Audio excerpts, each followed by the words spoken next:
They don't talk enough about the self-doubt. No. There's so much self-doubt. But like, I did this and nothing happened. Yeah. I'm like, no, it was ugly. Yeah. You probably cried. Yeah, for You're probably scared. Yeah. And you probably had a lot of self-doubt. And you're probably like, what am I? And that's the biggest question that comes out of like when you do finally do these things on your own. I think the scariest question is like, what am I about?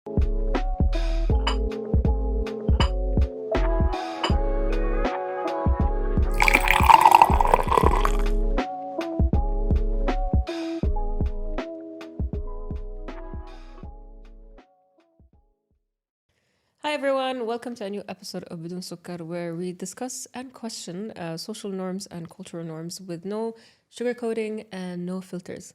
Today I want to talk about a topic that I really enjoy talking about that I believe we should practice a little bit more.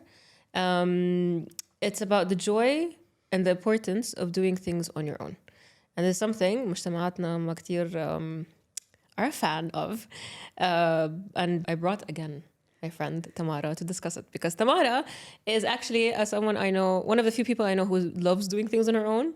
And we both had similar experiences from living alone, traveling alone, going out alone, and why we think it's quite an important factor to your growth, to your changes, to your perspective. Hi, Tamara. Hi, Razan. Welcome back. Thank you so much. It's a pleasure to be back. I bring a new guest along with. Yes. So yeah, hi. Congrats. Thank you. For people who can't see us, Tamara's pregnant. Yes. Okay, so let's start. So let's say we both lived alone at some point. Yes. We both traveled alone. I think we started with traveling alone, then living alone. Yeah. Gradually started from there to there. Yeah. Let's start with traveling. What made you do it? So for most of my life, traveled with the family, and then later on with teens, and then young adulthood, specifically in my tweens. Yeah, traveled a lot with my brother, and then, as life does, he got a little bit more busier than he was, and I felt like, okay, I still want to travel, and I kind of got really tired of waiting around for other people to be like, hi, let's go travel together. Yeah. And travel trips never leave the chat. Yeah. And so finally took the initiative to kind of let it be known to my parents that at that age of 23 that I was ready. Okay. The only thing was that my parents played it a little bit safe, and they're like, well, we're going to let you travel to a place where we actually know someone, so that someone could be there with you just in case, you need some help, or just someone to be there with you. So it was a kind of a soft crash course to traveling on your own. And actually the first place I traveled to was the Philippines. So go figure, and it was Manila. It was quite an experience. Yeah. Sadly, not the greatest climate at the time, but worthwhile. And that kind of was like the opening chapter to really then kicking off a lot of more traveling on my own. What was their reaction when you told them, hey, guys, I want to get out? Obviously resistance, but obviously coming from a parent's perspective, it's more for the sake of your safety and the aspect of just making sure that you come back okay and that no trauma or tragedy happens to you. So it was kind of the normative expected reaction. Luckily, they opened up to it, and I think with someone that they knew and trusted who was there with me. Yeah. Even though there were certain outings that I was doing on my own, like during the day, there was, just like, okay, you can go and have fun, but just some basic rules, just, be careful of your environment. Maybe don't go out too late at night. Just always stay in places that are populated or very well lit. The basics. Yeah, the basics, yeah. But it took a while when looking at the surrounding that I was in, I was the last one who ever did that, because everyone else had already been traveling on their own. Really? Yeah. But then again, I was always in a very international environment. So I was kind of the odd one out. It's like, oh, you haven't traveled on your own yet? That's so weird. Oh, no, it was the opposite. Yeah. Where I come from, no. Yeah. So finally, when I took the leap, I was like, yeah, I finally did it. At like the late age of 23, while everyone was already doing that at the age of 14 and 15. Okay, fine. But again, life happens differently for different people. So it's okay. So yeah. No, I started my first solo trip was when I was 25, and it was the same thing. And خلاص, I didn't want to wait for people. Or طفشت actually from waiting for people. Or at that point, I was doing a freelance job that was 6 months, and it was 12 hours every day. Wow. So I was like, I'm gonna treat Not myself. a joke, guys. Yeah. And I didn't want to wait. When you're a freelancer as well, you're your dawam, your commitments are different than people who are in corporate jobs. Right. So I was like, I'm done. So I booked my trip, and it was one of the best things I've done, but it was also scary, you know, but I didn't have to ask for permission, which was great because I had financial independence. Yeah, see, it was easier, but yeah, I think financial independence is key. I think without it, I don't think my family would ever agreed to do it. I'll add that during the time that this happened to me, I was already financially independent. Oh, okay. It's just that my parents... It was more approval. Yeah, it was more about like, I didn't want to, at that age and during that time, sorry to interject on your story, it was more about, I kind of wanted to let my parents, I wanted my approval, not the approval, but I wanted my parents to be okay with it. Yeah. I didn't want to be like, I'm going to rebel and like go on my own, you know, like I don't care. So yeah. Okay, no, it was more like for them FYI, and I was like, I'm leaving, I'm not gonna wait for people. And this is where I think, you know, it was the first time I had to eat on my own. Oh wow. It took me a lot to ask for a table for one. It was the most nerve-wracking thing to do, because you know, it's not very normal in our communities to do it. And yeah, you're talking to the wrong person. I've done a lot of that on my own. So you know, إنه تشوفي شخص عم ياكل لحاله الحرام ليش فيها, you know, طب عادي ترى ما في شيء. So asking for a table for one, and I did really stupid things. Looking back at it, I was like, I would have been dead. But luckily, my intuition was very strong. Okay, I was random I was walking random late night in Berlin. It looked dangerous, but it wasn't, you know. And I was like, okay, it was fine. But obviously, I stayed connected to everyone I talked to. But I think that has been life changing, and I encourage anyone in their 20s, if they can, to do it. لأنه we don't do enough of these things on our own. I 100% agree with you. And in terms of eating alone, I think I started doing that naturally on my own at a very, very, very, very young age. So it was super normal for me. I felt that when I ate with people was more of the rarity than when I didn't eat with people. So that was including also a lot of shopping on my own, cinema on my own. I had no shame and fear because I was like, people are just having life happen to them at the moment. And I got really just tired of either someone initiating or someone being like, hey, let's do this. And I was like, you know what? I'm the kind of person that I also don't like to impose myself on other individuals, quite literally. Something that is kind of maybe a problem, but also a blessing. But the point is that I just kind of kicked that off at a very young age. And I found it super easy to be like, yeah, I'm just one person. And the funny thing is when someone would look at me and be like, oh, just one person. I'm like, yes. They made you feel awkward. But then I was like, that's not my problem. It's more your problem. And you think it's weird, but I don't care. Yeah. I think that the aspect of you getting the opportunity in life to, or even not even be given the opportunity, but take the opportunity even so, because sometimes your family may not be supportive of it. Yeah. I think it's extremely important for you to do that. I think that sometimes some people go on it a little bit too early, where sometimes could be a little bit confusing and more cause of loss in your journey of life and your self-discovery of who you are. So it really would depend on the circumstances of what you are and who you are in life and your personality, because you can be someone like you and I, for instance, who I think from much younger age, we were all like, we really know what we want. We want to go and do it on our own. We would rather do this. It's about like, I want to do it. I have a list. I want to do it. When do I do it? And thank you, بس إنه كمان يعني أفضل أن أسوي هالشيء في روحي. But then you also have individuals who may not have a very strong sense of self and may not have a very strong compass when it comes to life or what senses of people are. So those are individuals who hide behind other reasons or just feel more comfortable being part of a collective and being part of other people's lives and what other people are doing and going along with that rather than being like, I'm going to go figure life on my own. Here's Dora the Explorer, you know? And it just depends on each person, because it's for some individuals who do hide behind other reasons like fear or fear of rejection or kind of overemphasizing the kind of how scary that experience could be for them, which is something that a lot of people do. They over-exaggerate how big and how dangerous certain things can be. It takes them a while or sometimes even never for them to overcome that. And as we were calling it earlier, it's like a red cone of life. And I assure you that your surroundings, sometimes even when you do talk to people. So for instance, in my situation, as I said earlier, I wanted my parents to be okay with things, with what the decisions that I was making in life.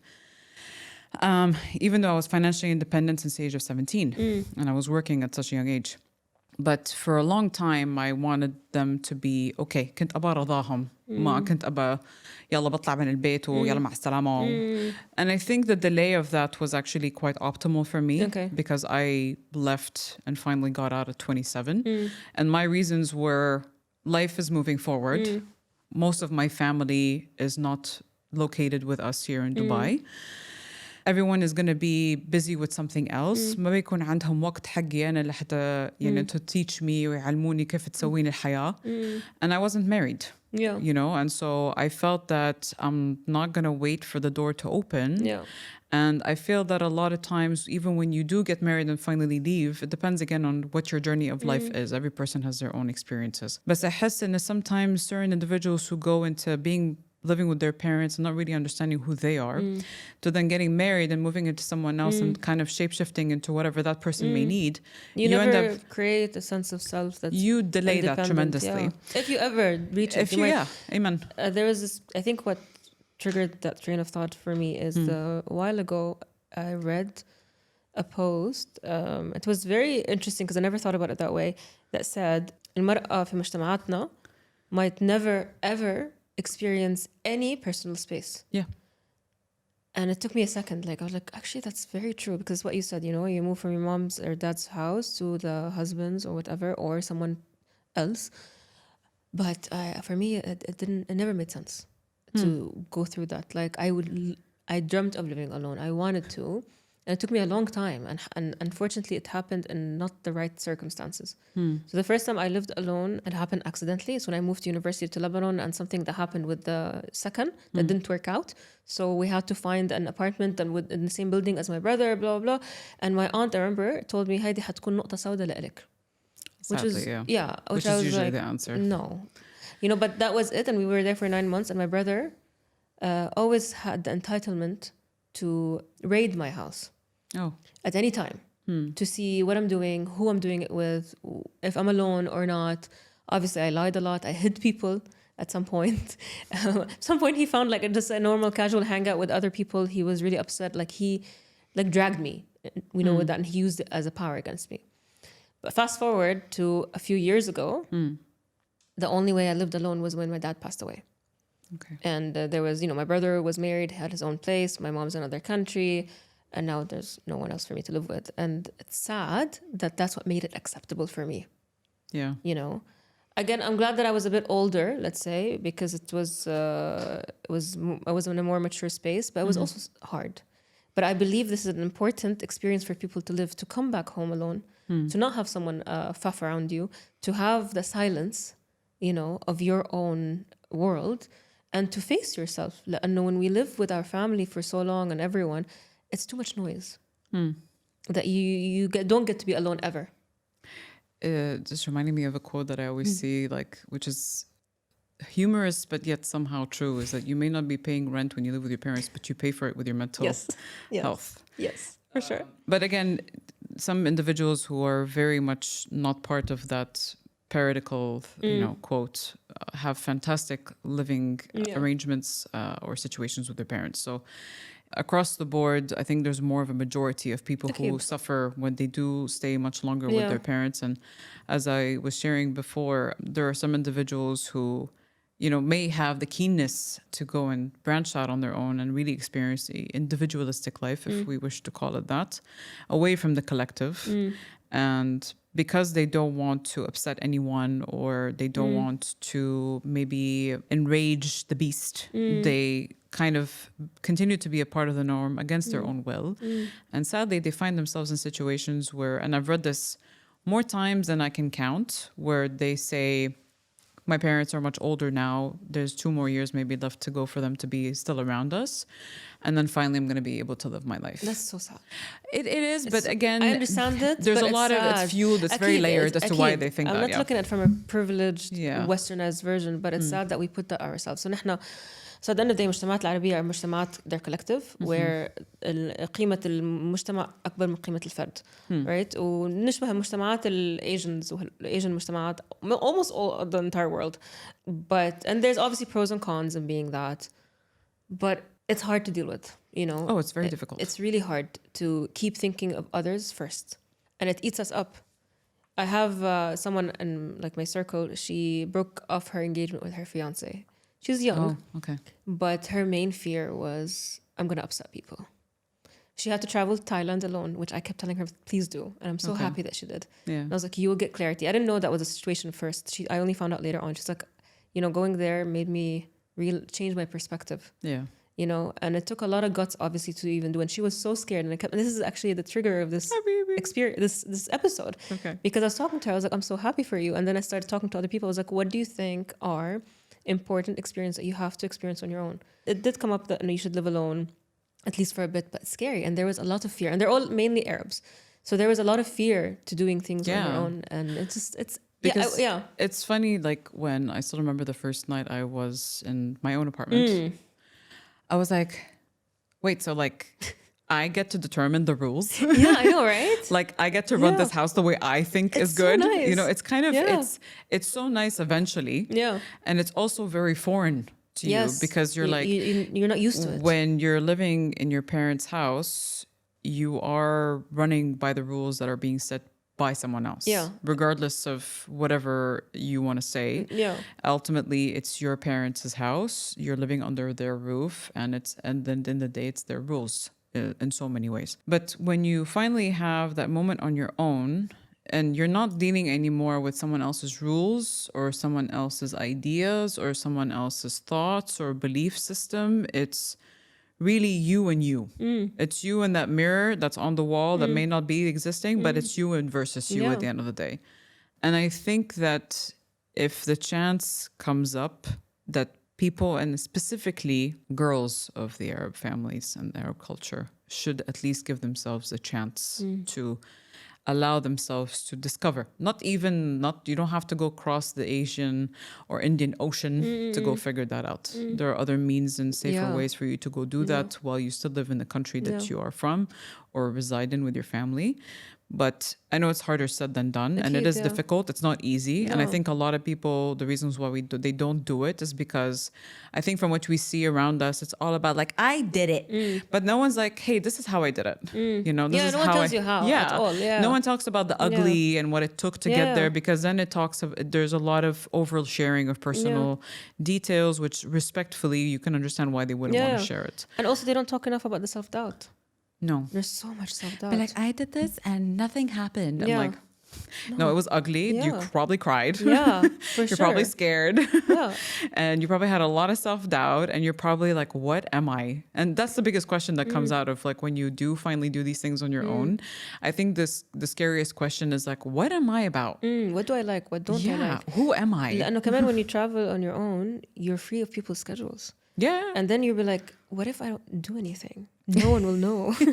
You know, I could just literally just Netflix and stay here. You know, you have these things, like you become your own community or individual. Like you have your own, like, no, you should. Your own orbit. Yeah. And then like, no, you should go out. But why? Then the word should changes. You know? I want to go out. Yeah. It definitely made me realize like, okay, so what if I don't do this? And you know, I think when you do actually do those things on your own, like speaking of doing things on your own, just on your day-to-day basis, not even going and traveling on your own, I think the more you allow yourself to do more things on your own, the more you allow yourself to kind of allow things to kind of happen to you. Yes. Not in a positive way. In a positive way. Not in like inviting horrible things to happen to you. But so, for example, one of the many things I started doing on my own, I started doing art classes on my own, because I was like, I really need this from time to time. I need to go to Café Ceramique and paint on clay, or go paint on a mural that I may never hang in my life, or just do it. But then you go and you actually allow yourself to meet new people or experience something new. Yeah. Or find out that you like this. It's dating yourself. Yeah. It's taking yourself on a date. Exactly. It's self-care. It is. I did something last week. Last weekend? No, what happened? So I decided, I was like, I want to do something on my own. Cool. And I didn't make any plans. And you know, I'm a big planner. So I didn't plan this weekend. So one day, a friend of mine told me, hey, a colleague actually, she was like, do you want to join me on this yoga thing? I'm like, fine. Cool. And it was actually really fun. And I discovered a new place. And her and I were just still getting to know each other. So it was really cool. My body hurts, but it's fine. I'm so sorry. And then that night, I decided there was an event that I've heard a lot about, but I never went to. And I happened that one of my friends is going to be there to present something. Like, you know what? I'm going to go there. I didn't tell the guy. Okay. I just showed up. Oh, on my own. And it's an event at night, like it's a party kind of thing, party, social, cultural thing, whatever it is. So I just showed up. And obviously at one point I reached the door. I got nervous. My social anxiety kicked in. I was like, oh, what do I do? And then I couldn't figure out the door because they changed the door, obviously. And I picked up the phone. I just acted like I needed to talk to someone on the phone, you know, and that trick I do everywhere whenever I travel. Sorry. Because, you know, like you knew it doesn't make sense. I'm important. Yes. Yeah, because it's fine. I'm busy. And then I managed to find the entrance and I walked in. Okay. And I had the best time. And I made some actual good connections. Oh, nice. Had a great time. Awesome. And people I've never met before. And we still talk. Awesome. I hope we still continue talking. Like, you know, we still talk and we're sending memes to each other. We're in that level now. Oh, yay. So I was like, yeah. That's the point of it. I think it's, to be honest, I'll be Dubai Fashion Week, for example, since I'm kind of someone in the fashion world a little bit, I signed up and I actually go on my own. Oh, so nice. Because I'm I'm not gonna wait for other people to be like, oh yes, my schedule is free. Right now, everyone is mostly in their 30s at the moment and life is happening to them. They have several responsibilities. And when the weekend comes, 99% of the time, that's the only time that you have to do things that you want to do. Because your week is super packed. So I feel like, you know what, if you happen to be free, then great. That's great. But then otherwise, I'm still gonna go. And if you happen to be there, then super, and we'll link up there. But I think it's beautiful when you allow yourself to overcome the exaggerated fear that we create in our heads, because it's almost like, you know, when you're in the movies, it's like, oh my God, it's the first time you're going to, you know, to a dance and you're in your teens and you're dancing on your own and you think everyone is kind of looking at you when really it's just no one is looking at you. You're like, there's 1,000 other people around you who are dancing and doing the exact same thing. People are too focused on themselves and we forget that. And a lot of people always make things about themselves. So you over exaggerate. I don't want to say how important you are in a lot of scenarios, but even though you are the star of your own timeline and your own story, sometimes it's kind of not super great for your development. Because I think you over exaggerate how important you are in a lot of scenarios. That important in the sense that, oh, people are looking at you. And it stops you, it hinders you. And then you start like, you know, as much as like, I'm totally here to listen to my friend do the speech right now, but also I'm also trying to not be aware of how many people could be possibly looking at me. And then you're like, no one is looking at you. And it takes practice. It's like a muscle. You have to keep doing it to ignore these thoughts and shut yourself up and to know that you actually... No one cares. So I think one of the fun parts of being in Arab culture or being around Arab cultures is that you do a lot of people watching. Yes. But I think it's also something that like Europeans also do a lot. People watch it. It's normal. It's part of humanity. It's normal. But I think that one of the times where I was having like my own little self session of people watching wherever the heck I was, I don't remember, but I was like, look at this person just being them. Yeah, it's so cool. And I'm like, it's so fun. Like, it's just them being in their own bubble, but in a bubble that's shared with other people's bubbles. But they don't care because they're so like, in their own bubble, if that makes any sense. But then you're just seeing them do them. And I'm like, why can't I get to that point? Like, and they look so effortless, but most likely they're having a whole 1,000% panic attack, anxiety, something, you know? But it's just on the surface, it's like a very calm swan. You know, it's like you don't see the little legs pedaling underneath and how much work it goes into getting to that point. And I think with the more kinder you are to yourself, and especially with age, I think you get to a point where people are like, so how do you feel at 70? I'm like, I feel great. And I care less. And I'm so happy. So I think the more you allow yourself to enjoy life and just kind of allow yourself to age with maturity, the more you experience life, the more you're going to get to a point where I'm like, I don't care. I don't care. Exactly. I just like being on my own. It's not like I hate people. I just like being on my own. And it's nothing, we see it as a weakness or something odd when it's not. It's just really, I like being on my own. Liking your own company is a whole topic on its own. But it helps a lot when you like your own company to do these things. I love shopping on my own. Me too. I don't shop with people. I find it very fascinating when I go to the malls and I find groups of people shopping together. I'm like, So who's choosing? It's not an experience I like, no. It's not only that, it's because people don't really talk about, or maybe are very aware. I'm someone who studies social psychology for fun. And so, university. But they don't really talk about group behavior when you talk about collective. Oh my God. Group behavior scares me. This is when things go wrong. Okay. I don't like it. Okay. Go wrong. I think, because things go wrong because the emotional is very hyped up. And you become irrational. You don't become your person. You know what I mean? Like, I don't know. I don't feel like it's like an experiment of like the prisoners and the jail keepers. Yes, that's that. Yeah, yes.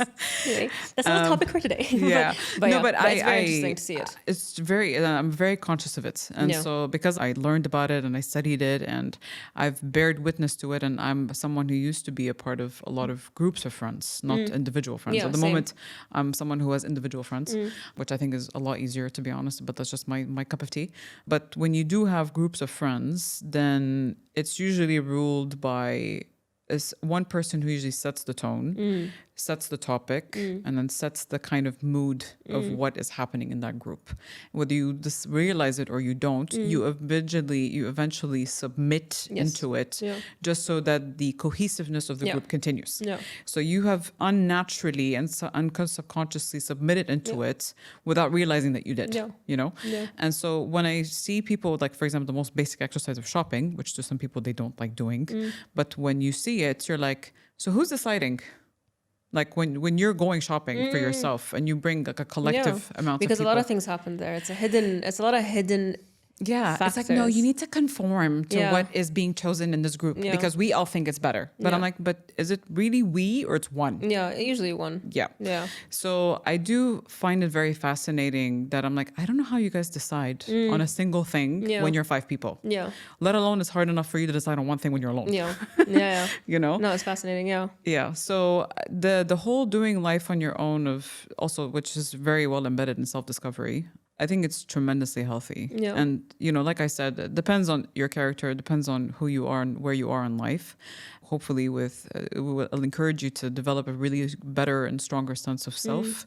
But I do agree with you 1,000%, which is like, if you get the chance or make the chance for yourself, that you should do it and travel on your own. See what you like, see what you hate. And you might hate it, and that's fine. You find out. But I think a lot of people think that they have a set, like, unspoken of expectation. And they're like, but I was supposed to like it. Yeah. No, there are times I hated it. I'm not going to deny it. But there were times it's really boring. Yeah. You know, and there are times where like, okay, now I'm ready to speak to someone. Yeah. You know, and to even have that courage to talk to strangers. It's not that easy, especially in our area. It's not that easy to do it. And also there's a safety element. Before we wrap up, actually, one tip about this is you don't have to do it so drastically and so alone. Baby steps. One step I took when I was 27 is I signed up to a program called Unsettled. And it was at that point they were trying to nurture a community of nomads and showing people that you can actually do it, where you travel. They set up everything for you and you meet like-minded people. It's either you work or you don't, and there's a schedule. I stayed in Bali for a month. Amazing. And it has been life-changing. And I wasn't alone. I mean, I didn't need to be. And I was taken care of, so it was safe. But at the same time, I could be alone if I wanted to, you know. And I did share with a lot of people. But and it's, you know, if I could, I would always go back and do it. And I want to do it again. Yeah. And I think, you don't have to just throw yourself in the middle of the ocean. No, there are things you can do. Go to the movies alone. Go to an event alone. Eat alone, because that is still something difficult, especially if it's a social eatery, not like a cafe. You know, like a cafe eating croissant alone, it's fine. There are a lot of things you could do to exercise that behavior, but also be observant of your thoughts, of what you do. Don't just go there and stay on your phone. Yeah. What's the point? I know. Any last thoughts? I think not to be too heavy on the last note, but I think you have this one life that's been given to you and that you have. I hope you take the chance to allow yourself to enjoy your own company and give it a try. It's very rewarding. To be honest, I only started liking my own company like a few months ago, I would say. Welcome to the club. Thank you. And it's been so fun. Yes. And it's been so easy. It's been like, I can see, and now I see the effortlessness in it, you know what I mean? But it took a lot of work. Yeah. You're finally sitting in the glory of the simmered boil. Yes. So yes. That's my last note. Well, thank you for joining us today. Thank you so much. What about you guys? Are you exploring being on your own? How do you feel about being on your own? Does it discomfort you? And if it does, it's a good thing. If you want a sign to do something on your own, this is it. So please let me know what you think about doing things on your own. How does your community react to it? How has your family perceived doing things on your own? Because that's a very big indicator. And don't forget to like, share, or subscribe to the channel. See you later.